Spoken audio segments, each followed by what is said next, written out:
Malgré ses problèmes de santé, Elisabeth II n'aurait raté cette cérémonie pour rien au monde. Ce mardi 29 mars, Sa Majesté est apparue en public pour la première fois depuis 5 mois pour honorer la mémoire de son défunt mari à Westminster. Sur place, elle a retrouvé les membres de la famille royale au grand complet, sauf le prince Harry et Meghan Markle. Mais pour son arrivée à l'abbaye, Elisabeth II a fait un choix très surprenant, celui d'être accompagnée du prince Andrew. À l'intérieur de l'édifice, Elisabeth II a même longuement marché dans l'allée centrale aidée d'une canne et de son fils, récemment au cœur d'un scandale. Accusé d'agression sexuelle aux États-Unis par Virginia Roberts, le duc d'York a perdu tous ses titres royaux et a honoré son ultime engagement en tant que membre de la couronne britannique.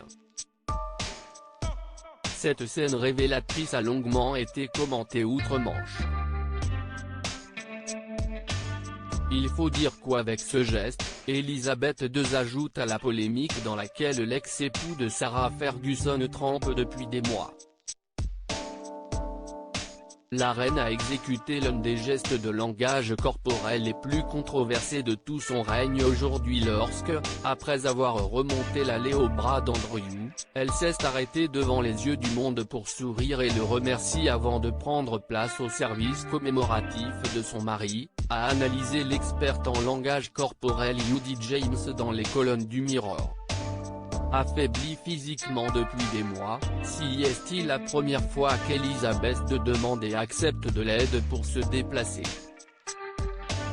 Ce rôle, c'était autrement celui du prince Philippe, a continué la spécialiste, très étonnée que parmi ses 4 enfants, elle ait choisi Andrew.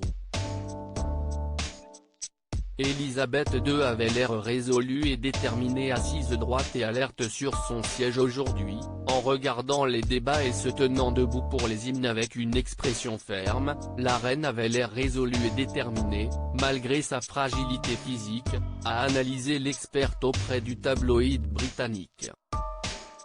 Andrew avait l'air tout aussi sérieux, debout et avec un jeu de pied militaire pendant les hymnes, se tournant même pour parler à son frère Edward et à sa femme Sophie et les faisant sourire pendant les chants. Pourtant en disgrâce au Royaume-Uni et au sein de l'institution, si est bien le duc d'York qui a raccompagné sa mère vers la sortie à la fin de la cérémonie, qui a duré une quarantaine de minutes. Si est aussi lui qui se tenait derrière elle lorsqu'elle a pris la parole pour honorer la mémoire du prince Philippe. Loading widget.